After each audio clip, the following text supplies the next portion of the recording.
Good evening, Saint Lucia. Thank you for joining us on yet another exciting episode of Uncut. And I am your host, Lisa Joa-Hill. Last year, if you recall, we had a member of the cannabis movement of Saint Lucia come on to talk about decriminalization of cannabis and the road to regulating. Today, we have with us again Mr. Andre Pancho de Queiroz. Pancho, we're so happy to have you. And I know we have so much to talk about, including a policy paper that you presented to Cabinet in March. Don't go anywhere. We have so much to ask Mr. Andre. We'll be right back.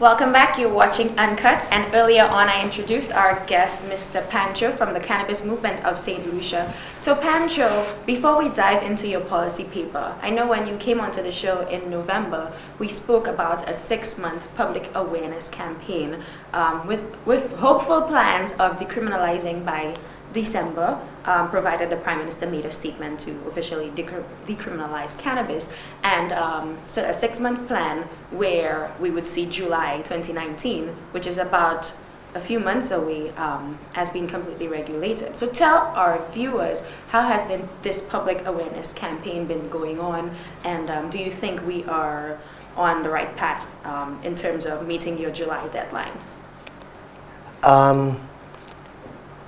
We are not going to meet the July deadline because there obviously was some sort of delay. Mm-hmm. The Prime Minister assured us that he would have made an announcement in December, and then again in January, and we're now in March. So obviously there was a delay, and apparently from a statement he made in one of the newspapers, he doesn't think that we're missing the boat. He says he'd rather do it properly mm-hmm. than do it hastily mm-hmm. and make mistakes, which is a fair enough statement, and I respect him for that. Right. But we must also look at the fact that we could be missing a huge opportunity. And I mean, I said that. Yes. Yeah, there is time to get it right, but we need the resources to get it right, because we have the people, and I want to take this opportunity to thank the civil servants who are involved. So the actual people who work in government mm-hmm. are totally on board, while the politicians are dragging their feet. Okay. So in 2014, about 5 years ago, we saw the CARICOM Cannabis Commission ordered to research the effects of cannabis on various societal groups. So almost 5 years later, Saint Lucia has still not done anything. In March, you presented a policy paper, and I know you have done this before, I believe in '98, which is about 21 years ago, when the cannabis movement first approached the government to request permission to research. So more than 20 years later, and even after CARICOM has ordered that research can now begin on cannabis legalization, you presented your policy paper. So just tell us in a nutshell what that policy paper was about and what you were expecting to achieve. I think from the inception of the formation of the cannabis movement in 2011, we were trying to come up with a policy that the government could actually implement and that would work for us. So we did our on-the-ground research as to how many people are selling weed, how many people are growing weed, the sectors of society that could be negatively affected, mm-hmm. If they're pushed out of the traditional market that they enjoy at that particular time. Yes, they're taking risks, and yes, they were doing something illegal, but they have disqualified themselves from the job market because of so many things, poverty being the major reason. Many of them haven't been educated, so they turn to selling herb and growing herb. Mm-hmm. So the policy now is about actually using it as a holistic approach to a lot of the society's problems, providing jobs for that particular section of society, turning them from criminals into legitimate business people. Mm-hmm. And that would actually lower the crime. You raise up a whole section of society that has been oppressed. your happiness in the country increases. And I mean, money can't buy happiness. Right. But if everybody is on a level that we're not stressed out, crime would fall. So you're able to deal with these things. The GDP of the country would increase because we'd be producing a lot more food. The cannabis for medicinal purposes would be making money. For personal use would be making money. The tourism industry. So the whole place, it's a holistic approach to growth using cannabis as a driving force. And it's agricultural based. So it's labor intensive, so there's jobs. Right. And also, people just focus on the smoking a weed part and not looking at the bigger picture. So did you receive any feedback from cabinet ministers at the time you presented? Well, initially, Said anything since? in November we presented, we went to cabinet. That was the first time? Yes, I presented, and Bongo Wisely and Bongo Levi. Okay. And after the meeting was over, it was decided, okay, we need to meet again. And we told them, well, listen, let's just not meet again. Let's give you all a paper for you to peruse so that when we do meet, you understand our position. And if you have questions, that next meeting, you could bring them up and we could deal with the questions. So, kind of our fault because we were developing it as we had a lot of pieces of information that we had occurred over the 6-year period. So we had to put it together in a sort of cohesive manner. Right. And you read it. It's Yes, I did. pretty comprehensive. Yes, very. So it's a comprehensive document. I mean, you will miss details because we're going through some I uncharted had a few waters here. questions after Yeah. reading the document. Yes, exactly. And people are going to have questions, but we need to get it done fast. So this is the foundation. We could amend. It's not set in stone. We could make changes. We need to be flexible at this stage. So the document now is a completely different one from the one in 1998. 98, Well, all we were doing was actually putting forward a project proposal. We weren't talking about the legalization of And that was marijuana. for research. That was for research purposes, so Research, to kind of sensitize the people about the plant, and eventually we could move to a more liberal regime. Well, that didn't work. And it's only until Sanjay Gupta and other places started doing it did people actually look at the issue in a more serious manner. And now, today, 21 years later, we had the decision has been made to initially decriminalize, and then we will move forward to a fully legalized regime. Right. And between now and the fully legalized regime, going back to your original question, that's where we will roll out our national educational program, Okay. which still has to be developed in detail. And So you don't think that any public awareness initiatives need to happen now prior to legalizing? well, we think that this is one because it gives us time course. to talk for a long time. Public awareness campaigns. In terms of going to the schools, meeting with Oh yes. groups? Well, you see, they have parents in the schools that tell their children that I should be in jail. Is that so? Yes. Okay. So I don't know how comfortable some parents For would speaking be out on an issue. for speaking out on that particular issue. So we have to get that vetted by the Ministry of Education. Before you Yeah, go to the our syllabus then, because what I did basically was, and this was me on my own. I haven't even presented it to us. I presented it to Dr. Day, I think, because he asked me, well, what's this going to be about, the educational thing? That's Marcus Day. Yes.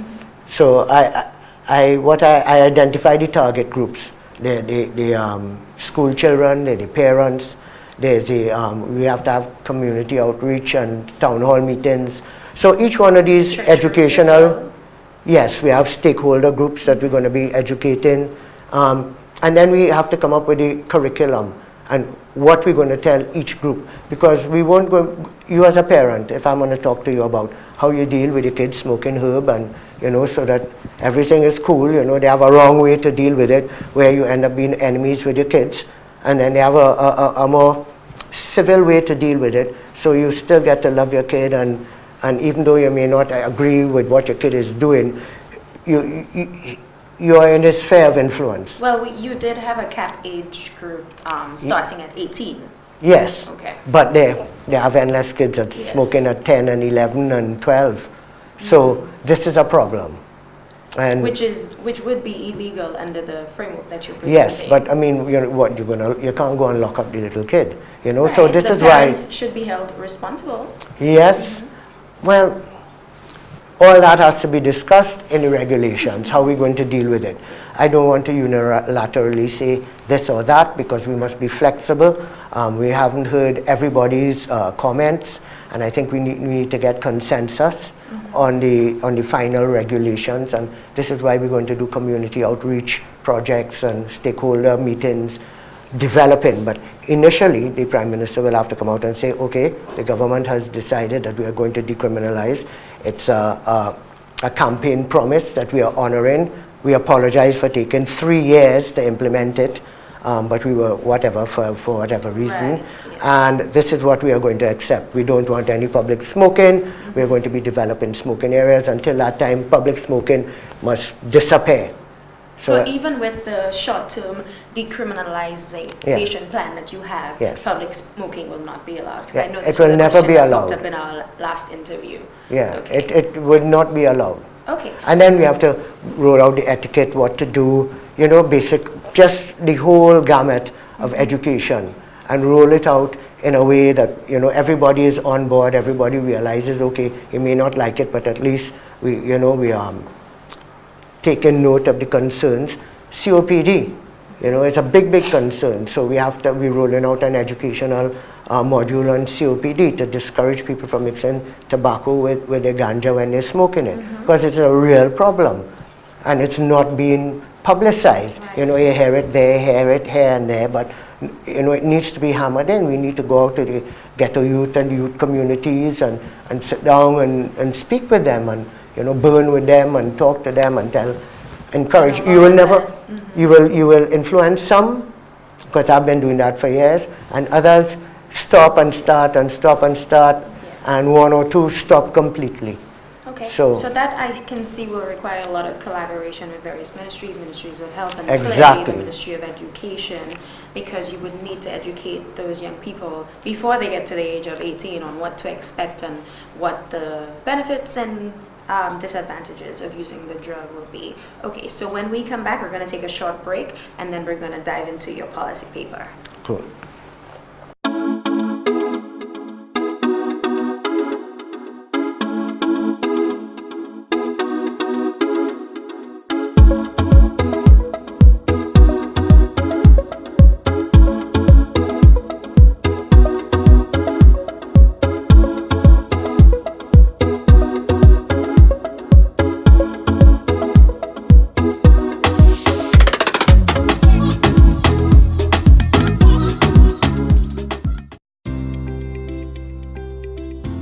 If you haven't checked out Ram J's Auto Parts yet, what are you waiting for?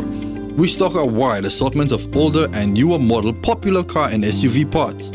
Suzuki, Toyota, Mitsubishi, Honda, Nissan, Mini Cooper, and lots more. That's not all, Ram J's also stocks truck and heavy equipment parts. And if that won't help you, we also do heavy equipment rental to keep your downtime at a minimal. Ram J's Auto Parts is located Masad Industrial Zone, Grosley. Contact us 450-0495 or 716-1400 or email ramj35@hotmail.com.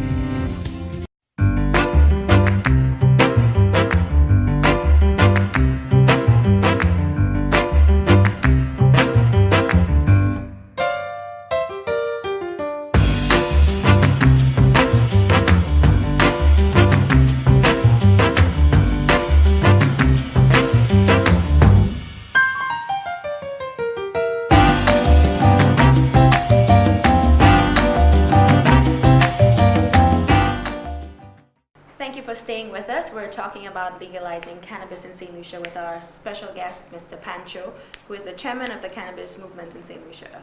So before we went to our break, we spoke of a policy paper that you sent to me right before our interview, and I had some time to look over.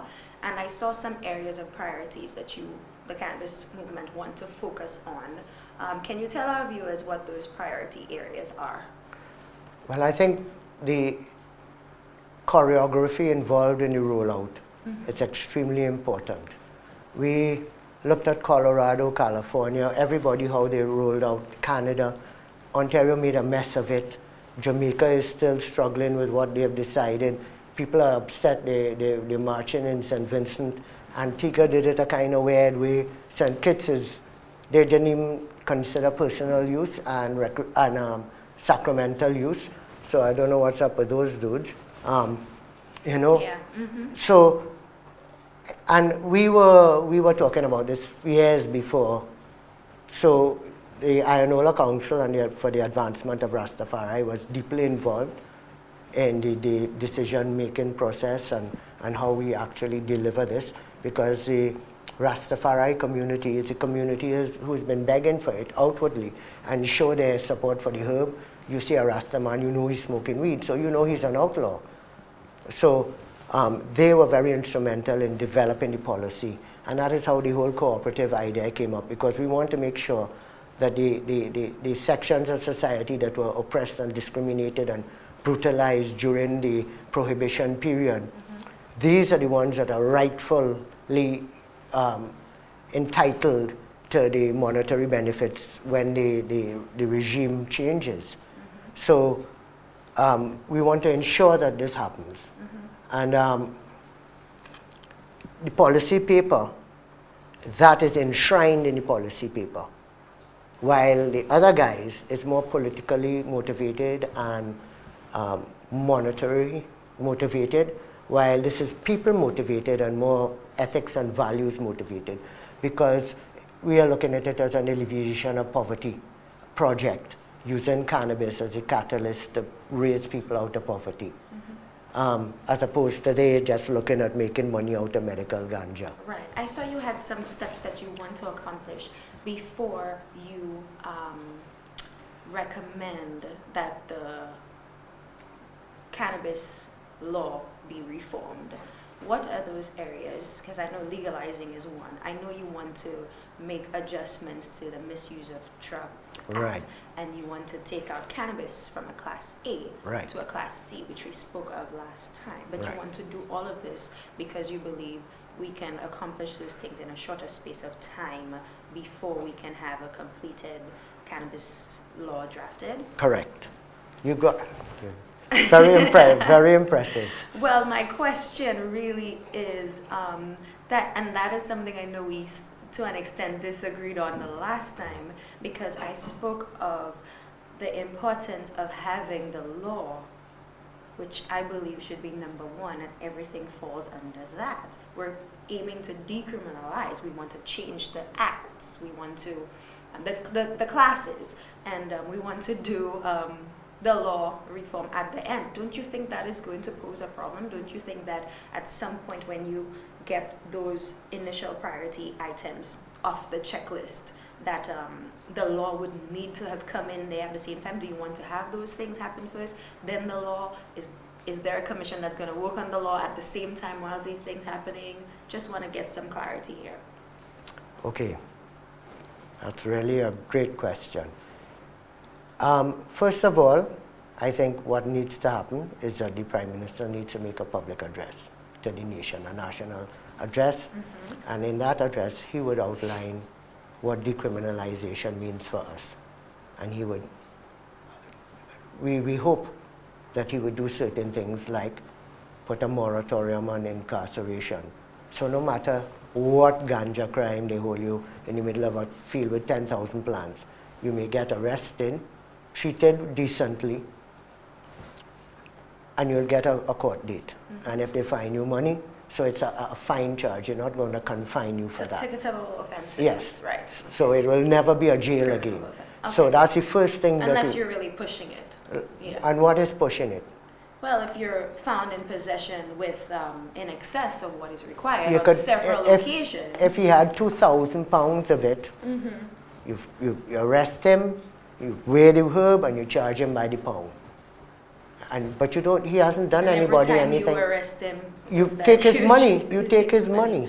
Okay. You know, because he hasn't done it. It's a victimless, non-violent crime. But you're not It doesn't abiding by the require law. incarceration. He isn't stealing from anybody.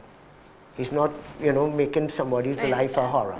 So this does not require incarceration. This means that there'll be less violence involved. And we want to make this earth a more peaceful earth with less violence. So don't lock up somebody for herb, no matter how much they have. They haven't done anybody. They have big men having sex with little girls. They're driving around mahjong, and nobody says anything. These guys need to be in jail. Okay? So we have our priorities wrong. A ganja man should not be in jail, and that's how we stand. That's one thing. Two, we want an amnesty for the people in jail now for only ganja crimes. Let them out. They shouldn't have been there in the first place. Right. So this has to happen as well.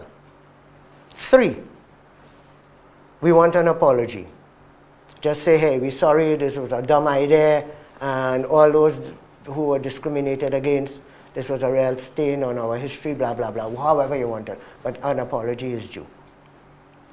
While these things are going on, and For a drug that was misclassed in the first place. misclassified, and the Prime Minister, whoever is saying it, could actually validate what he's saying. It's the truth.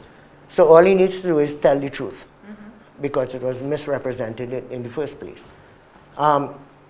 So those are the things that he can do in one day, and also may explain to the people that, we don't want to smell it, we don't want to see you consuming it.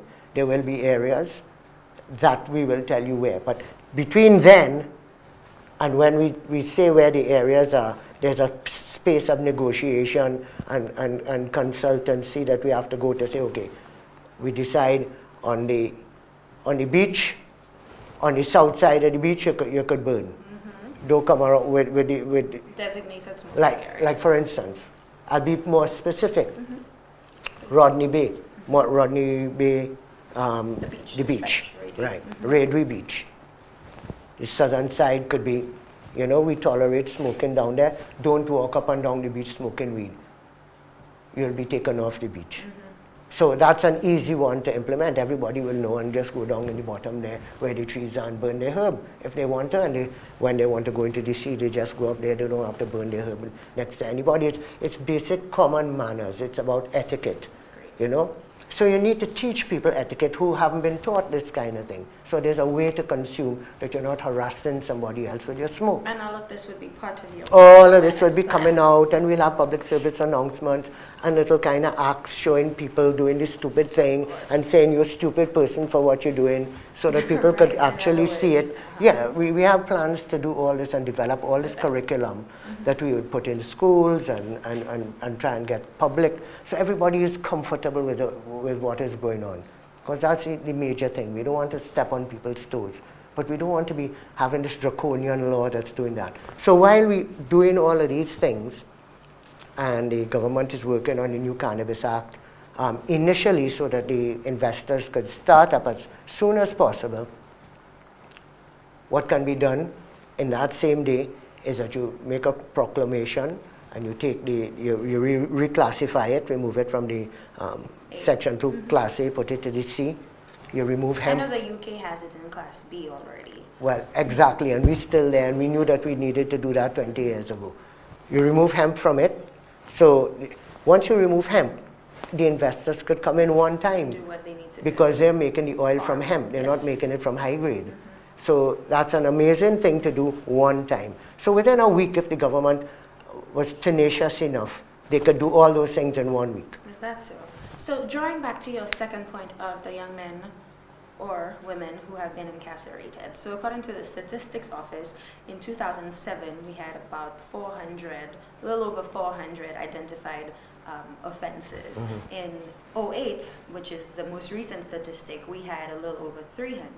So we are seeing that the numbers are going down in terms of the number of persons who are being incarcerated for possession of cannabis. Now my question is, does the cannabis movement of Saint Lucia have in its plans have you identified any means to support reintegrating those young men, most of them are young men, back into society? Because what we can see is that after several years, they have missed out on education, they have missed out on developing skills. So for them, without that knowledge, it is very easy for them to go back onto the streets and engage in criminal activities. So do you have any plans that you would recommend to the government or to maybe the private sector to, you know, give those gentlemen another chance, and in terms of reintegrating them back into the workforce?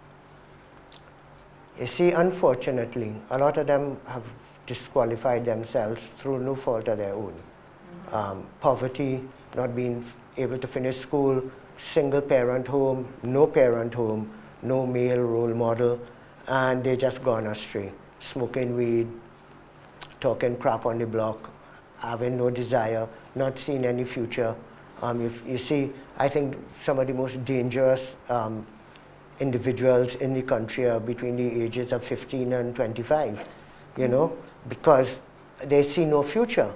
And we are hoping that the cannabis, because people are talking about 2,000 acres of cannabis, that could give 8,000 people jobs in that particular age group, Right. you know, which would alleviate a lot of the stress that we feel in today. So quite possibly the same offense that got them into prison in the first place might be the opportunity for them to, you know, Elevate themselves, yes, get definitely. gainful employment. You know, this is what we're hoping, because, you know, both parties and even society in general have discounted this section of society. They're not on their radar at all. But it's a massive part of society that's just been, you know, left behind. And this is an amazing, and agriculture has been left behind. We have a massive food import bill, massive, you know, and our diabetes, our cancer rates, because we are eating processed food in plastic containers that end up in Dayglow, that's a mountain of plastic, and we just there continuing this. Many of the women that you see walking around are definitely, some of them are obese, some of them are definitely overweight. And consumption of cannabis can help with a lot of those issues? I think in general what is happening, and this is how we tie the issues together, we're not looking to monocrop cannabis. We want to have an integrated farming system. So it's sustainable agriculture, actually improving the soils with every crop. So we want to rotate certain crops around cannabis organically. And the government has chosen 7 target crops that we need to boost production in. Okay. And what we have proposed that we would tag with the government, so you'd grow cannabis and you'd rotate it around one of the target crops. Now what this would do, this would lower the food import bill. The hotels themselves would always have these crops instead of having to import it, so the money stays here. And then people would be exposed to organically grown local produce that they could start consuming instead of the imported stuff. Right. So it's not only the cannabis, it's you have to look at it, you know, and I want people to start looking at it, the bigger picture, because we just so myopic. All we could see is weed smoking, and we missing the boat, the picture. Because what's the plan? What is the plan right now? Is the plan just tourism? Because agriculture is going nowhere. So what is the plan? Well, my question is, you're saying cannabis has the potential to replace bananas. Oh, easily. Because if we move a little more towards an economic-sided conversation, we're seeing, well, St. Vincent proclaimed that in 2019, they will see a revenue of $5 million. Do you think that is possible for Saint Lucia? Your expression was priceless. Do you think that is possible for Saint Lucia? Should, let's say, July come and the Prime Minister, well, he did in his recent statement on the Star newspaper say that we will now work towards decriminalization. But do you see, if we go this route and say, okay, as of July 2019, at the rate that St. Lucia is going, remember you presented this paper 20 years ago, okay, CARICOM commissioned in 2014, almost 5 years later, we're still on a go slow with those things. Do you think St. Lucia can see a similar revenue see similar revenue generation in 1 year? Is that realistic for us? $5 million?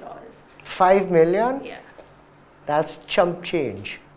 According to what is going on, these are the figures that were given to us. Right now, and you see a lot of people are not aware, but like in St. Vincent, where they grow a lot of herb, they sell their herb because they're selling it in bulk between $300 and $500 EC a pound. But they have herb here that fellas selling for 3,000 EC a pound. Now, that is for personal use. Chump change. Right? That's for personal use. The extraction plants that want to make the medicinal herb, they want to extract the oil, and they want the medicinal herb that's grown, is boo weed. You don't want to smoke that. That's like smoking lawn grass. It looks the same, but the THC content is below 1%. So it doesn't qualify, it's hemp. But it's a big fat, it has big fat buds. So a plant could weigh up to 2 pounds. So you could get up to 500 pounds an acre at 100 EC a pound. Not even 1,000 or 600 or 100. That's $500,000. That's a lot of money. Yeah. I remember. No, sorry, $50,000. $50,000. Yeah, that's, no, yeah, let me correct it, $50,000. Got it. Yeah. Yes, no problem. So I remember right before you came to our interview last year in November, you attended a Permandu exercise. Yes. Did you get any projections from that exercise in terms of what Saint Lucia can really see? Yes. An exact figure? Yes. Since you say not $5 million. Yeah, $40 million. $40 million. Yes. Okay. That's in tax revenue. All right, understood. So what we're going to do, we're going to take our final break, and when we come back, we will discuss the way forward for legalizing cannabis in Saint Lucia. Stay tuned. If you haven't checked out Ram J's Auto Parts yet, what are you waiting for? We stock a wide assortment of older and newer model popular car and SUV parts. Suzuki, Toyota, Mitsubishi, Honda, Nissan, Mini Cooper, and lots more. That's not all, Ram J's also stocks truck and heavy equipment parts. And if that won't help you, we also do heavy equipment rental to keep your downtime at a minimal. Ram J's Auto Parts is located Masad Industrial Zone, Grocery. Contact us 450-0495 or 716-1400 or email ramj35@hotmail.com.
Thank you again, Saint Lucia, for tuning in to Uncut. We had with us in studio today Mr. Pancho DeCaris from the Cannabis Movement of Saint Lucia, and we are so short on time, but Mr. Pancho, before we leave, can you tell us what are some of the special considerations for children and young people?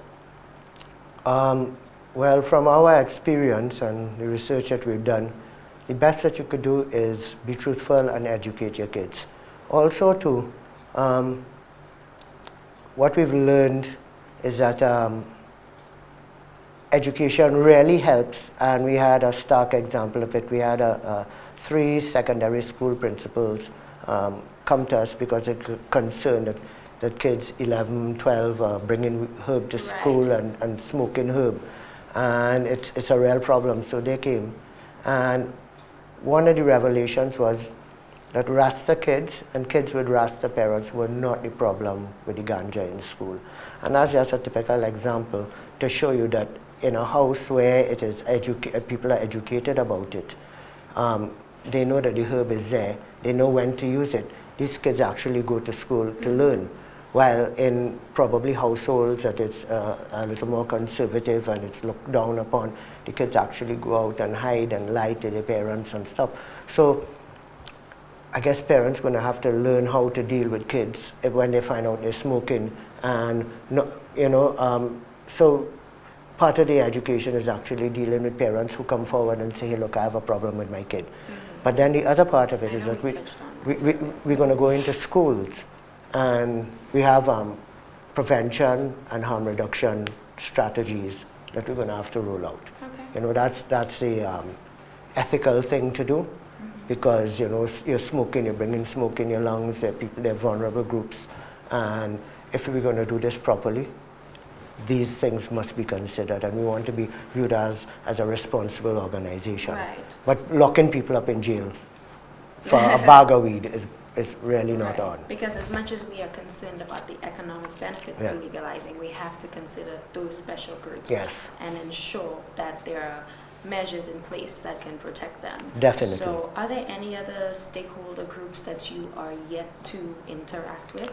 Well, going forward, we have various priorities right now, and one of them, so that the investors could actually come and work, is that we need to register a cooperative, because it will be one license going through us, because then only the government could audit it, so it's great for the government. It's great for the stakeholder who has a facility here, because they only deal with one operation, and it's great for the farmer because they just sell it to one place. So it's a win-win-win situation, and it really protects the people who are involved in cannabis and kind of filters the ones who are imposters who come just to raid the barn. So the cooperative thing is being done now. In fact, I'm on my way to a workshop. We have a committee that is going to be learning about cooperatives and responsibility, rules and regulations, etc. We have 3 of those workshops before we are actually able to form the cooperative. So we're hoping to complete those in a matter of 2 weeks. So by the middle of next month, we should have a cooperative.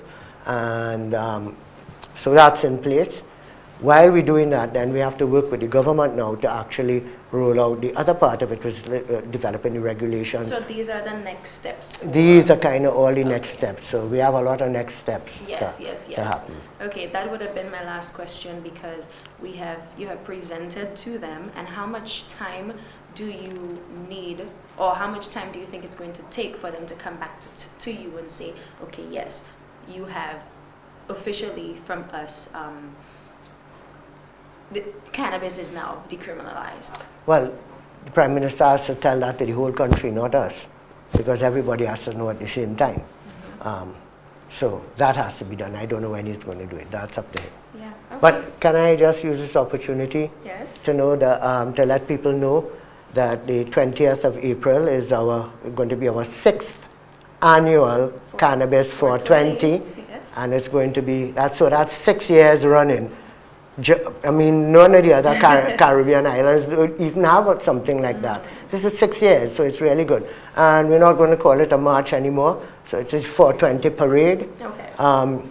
I'm still waiting for. And where would that parade be held? That will be held in Soufrière. Okay. It will be, I think, our 3rd time in Soufrière, because the people in Soufrière embrace it. Permissions from the necessary authorities are forthcoming, and we work very well. I work very well with Mr. Gangadine. He's a really lovely man, and Inspector Alexander, lovely people to just deal with. We could all deal together. But we're hoping to do it down on a beach somewhere, and then go around town, end up at the beach. When are you going to bring it to Castries, to the north?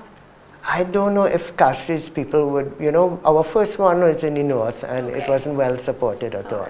But maybe that was 6 years ago, so maybe people were a little nervous. But it's our change. Well, Pancho, thank you so much for joining us today. Saint Lucia, you have a wealth of information. Please, if you would like to learn more about the activities and the initiatives of the cannabis movement of Saint Lucia, head over to their Facebook page, and their policy paper will be posted there as well. So you'd have a wealth of knowledge so you can understand what's going on before decriminalization or regulating. Thank you so much for joining us.